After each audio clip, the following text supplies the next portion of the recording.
거창군 고위공무원 2명이 여경을 성추행한 혐의로 경찰에 고발됐습니다. 논란이 일자 거창군은 해당 공무원들의 직위를 해제했습니다. SNS나 문자메시지로 투자하면 고수익을 보장한다는 광고를 한 번쯤 받아보신 적 있으실 텐데요.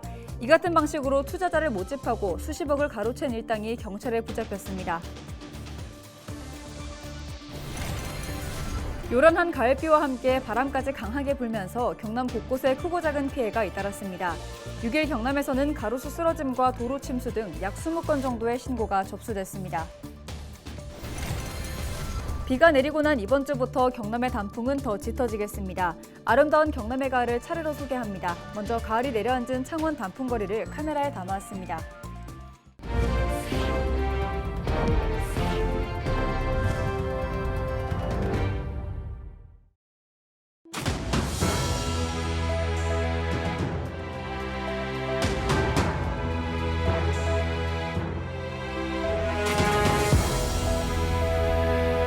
시청자 여러분 안녕하십니까? 헬로TV 경남뉴스입니다.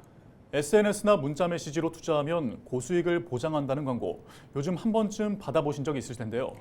이런 방식으로 투자자를 모집하고 한 달 만에 27억 원을 가로챈 일당이 무더기로 경찰에 붙잡혔습니다. 표영민 기자의 보도입니다. 서울 서초구의 한 도로, 세워져 있던 차량으로 한 남성이 다가갑니다. 운전자가 창문 사이로 무언가를 건네자 차량은 곧바로 자리를 뜹니다. 한 카페에서도 똑같은 상황이 반복됩니다. 가짜 외환거래 사이트를 만들어 투자금을 가로챈 일당이 대포폰과 통장을 전달하는 모습입니다.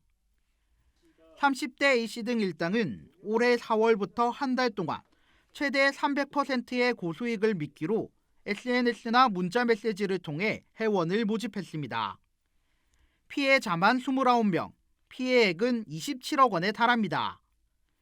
피해자 대부분 투자에 대한 지식이 부족해 고수익의 미끼에 쉽게 넘어간 것으로 알려졌습니다. 심지어 돈을 모두 잃은 투자자에게 원금 회복과 재투자 등을 권하며 수천만 원을 더 받기도 했습니다. 정말 좀 무너지니까 하늘이 무너지는 것 같았어요. 왜냐하면 저는 정말 믿었거든요. 그러니까 그 큰 금액을 나도 이렇게 모르게 아무것도 모르는 그 사람한테 보냈겠죠. 특히 일당은 피해자들이 회원 가입을 물어보면 수익이 난 허위 거래 명세서를 보여주며 투자를 유도했습니다. 피해자들을 속이기 위해 상품권 판매업 등을 가장한 유령 법인을 여러 곳에 만드는 치밀함도 보였습니다. 사전에 텔레그램 문자 메시지라든지 허위 거래 명세서 등을 활용해서 지급 정지가 될 경우를 미리 대비했고, 지급 정지되더라도 정상적인 거래이기 때문에 이걸 해제해달라고 금융기관 요청한 사례가 있었습니다. 경찰은 투자자들에게 받은 수십억 원을 가로챈 혐의로 총책 A씨 등 8명을 붙잡고 이 중 5명을 구속했습니다. 경찰은 피해자들을 상대로 추가 범죄 여부와 범죄 수익금 사용처에 대한 수사를 이어나갈 계획입니다. 헬로TV 뉴스 표영민입니다. 거창군 소속 간부급 공무원 2명이 여경을 상대로 성추행한 혐의로 경찰에 고발됐습니다. 논란이 일자 거창군은 해당 공무원들의 직위를 해제했고 재발 방지를 위한 입장을 밝혔습니다. 전주영 기자의 보도입니다. 거창경찰서 소속 여경 A씨가 경찰에 고소장을 접수한 건 지난 2일. 사건은 지난달 31일 거창 한마당 대축제가 끝나고 치안 등을 담당했던 경찰 지구대와 거창군청 공무원들의 회식 자리에서 일어났습니다. 여경 A씨는 거창군청 소속 비국장에게 불필요한 신체 접촉을 당했다고 주장했습니다. 그 자리에 함께 있던 C 가장도 성희롱 발언을 했다며 모욕 혐의로 함께 고소했습니다. 논란이 계속되자 구인모 거창군수가 군민들 앞에 사과했습니다. 구 군수는 모든 책임에 통감한다며 한 점의 의혹 없는 진상 파악을 위해 수사기관의 조사에도 적극 협조하겠다고 약속했습니다. 지난 3일과 4일 이틀간 공무원을 대상으로 성희롱 성폭력 특별 예방 교육을 실시했다며 재발 방지를 위해서도 노력하겠다고 밝혔습니다. 가해자로 지목된 간부 공무원 2명에 대해서는 오늘자로 직위 해제 조치하였습니다. 향후 수사 결과와 재판 결과에 따라 상응하는 조치를 하겠습니다.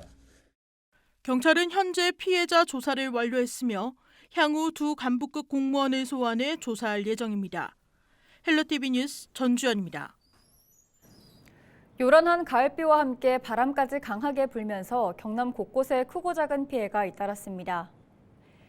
다행히 인명피해는 없었습니다. 6일 오전 7시 15분쯤 진주시 가좌동 계양파출소 앞 도로가 침수돼 소방당국이 배수 작업을 했습니다. 비슷한 시각 창원시 성산구 중앙동에서는 강풍에 가로등이 기울어졌습니다. 또 오전 8시쯤 창원시 마산하포구 구산면 속곡리에서는 도로 위에 나무가 쓰러지는 사고도 있었습니다. 오후 1시 40분쯤 통영시 광도면의 한 숙박업소에서는 간판이 떨어지려고 하자 소방당국이 안전 조치했습니다.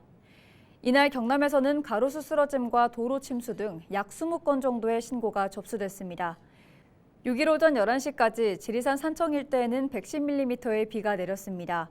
하동이 74.5mm, 양산 상북 73mm, 의령군이 65.8mm, 김해가 52mm 등을 기록했습니다.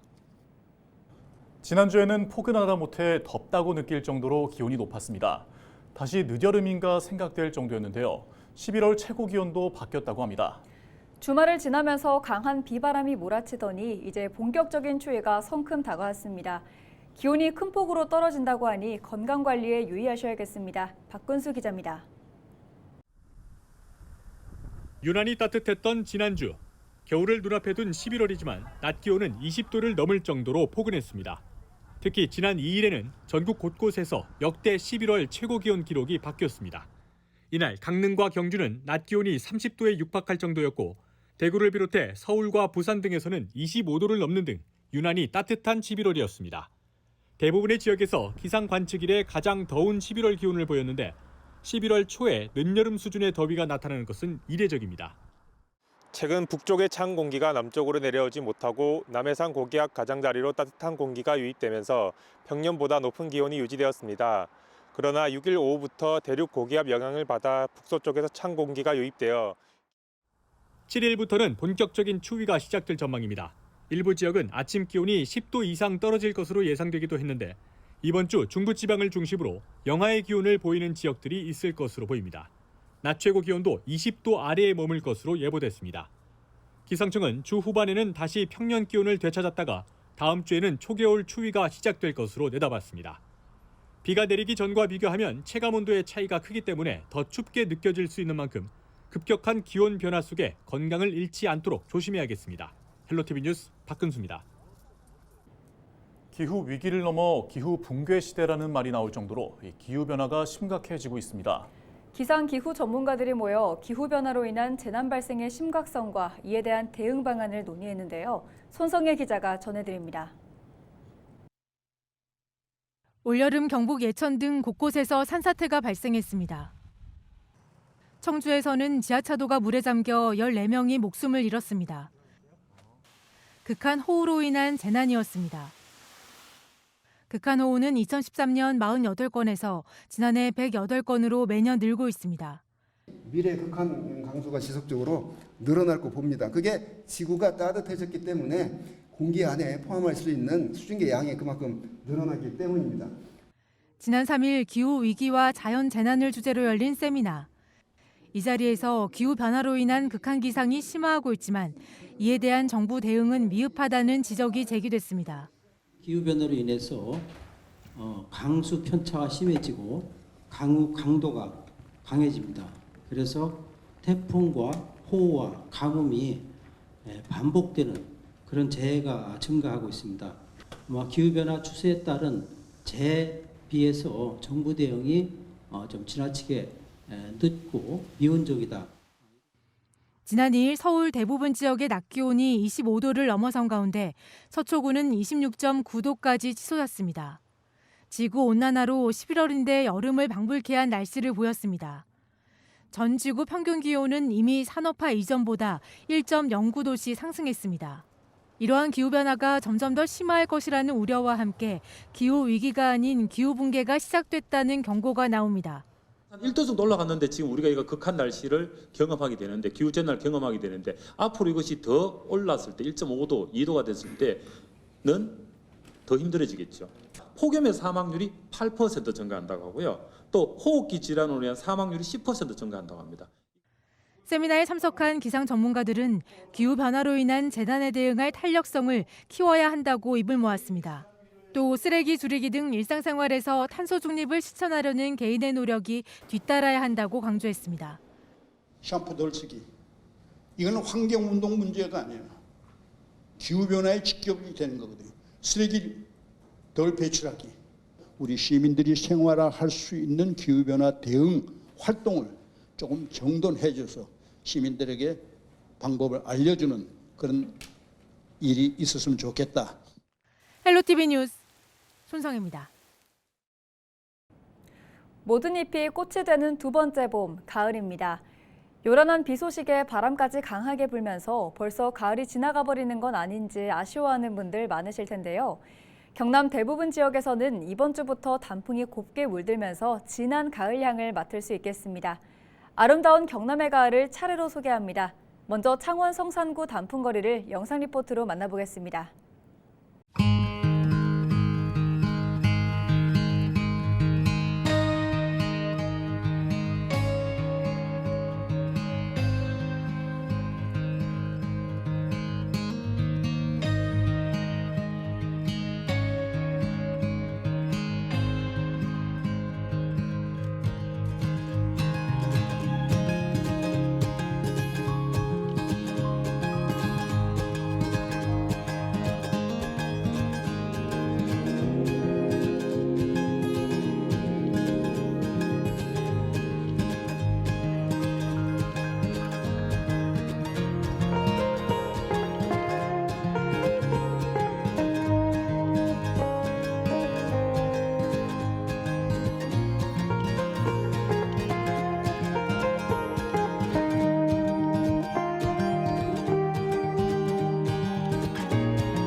경남의 대표 유흥가 밀집 지역 중 하나인 창원시 성산구 상남동 일대에서 6일 오후 불법 호객 행위를 막기 위한 캠페인이 펼쳐졌습니다. 이 자리에는 유흥음식점업 창원시 지회 소속 업주 150여 명이 함께했습니다. 참가자들은 상남동 일대에서 불법 호객 행위 근절 피켓을 들고 구호를 외치며 1시간가량 거리 행진을 이어갔습니다. 산림청이 우리나라 임도 밀도가 선진국에 비해 매우 낮아 개설을 계속해야 한다고 밝힌 가운데 환경단체가 이를 반박하고 나섰습니다. 경남환경운동연합과 기후재난연구소는 6일 경남도청 프레스센터에서 기자회견을 열고 산림청의 임도 밀도 비교 기준은 오류가 있다고 지적했습니다. 환경단체는 우리나라의 경우 산림청이 관리하는 도로만 임도로 구분하지만 일본은 산림에 개설된 모든 도로를 임도로 본다고 말했습니다. 그러면서 이 기준으로 우리나라가 일본의 임도 밀도보다 낮으니 임도를 개설하는 예산을 늘려야 한다고 하는 것은 국민을 상대로 사기친 것이라고 주장했습니다. 또 오스트리아 임도 밀도와 비교한 부분도 비슷한 오류라고 전했습니다. 이들은 산림청이 외국 정부로부터 공식 자료를 확보하기 위해 나서야 하며 내년도 정부 예산안 심의를 앞두고 있는 국회는 산림청의 산림임도 확대 예산을 삭감해야 한다고 밝혔습니다. 창원 대표 가을축제로 손꼽히는 제23회 마산 국화축제가 6일 성황리에 막을 내렸습니다. 지난달 28일부터 10일간 열린 이번 축제에는 약 69만 7천 명이 다녀간 것으로 집계됐습니다. 창원시는 지난해보다 관람객 수가 24% 정도 늘었으며 220억 원 상당의 경제 유발 효과가 발생했다고 분석했습니다. 마산은 지난 1960년대 초 우리나라에서는 처음으로 상업용 국화를 재배한 곳입니다. 창원시는 지난 2000년부터 이를 기념하기 위해 축제를 열고 있습니다. 경상남도가 지난 1일부터 도내 18개 시군과 함께 산불 방지 대책본부를 운영하고 있습니다. 기간은 내년 5월 15일까지입니다. 경남도는 산불 감시원과 산불 전문 예방진화대 3천여 명을 산불이 발생하기 쉬운 지역에 배치할 예정입니다. 또 산불 진화 헬기도 권역별로 배치해 30분 안에 화재 현장에 도착할 수 있도록 합니다.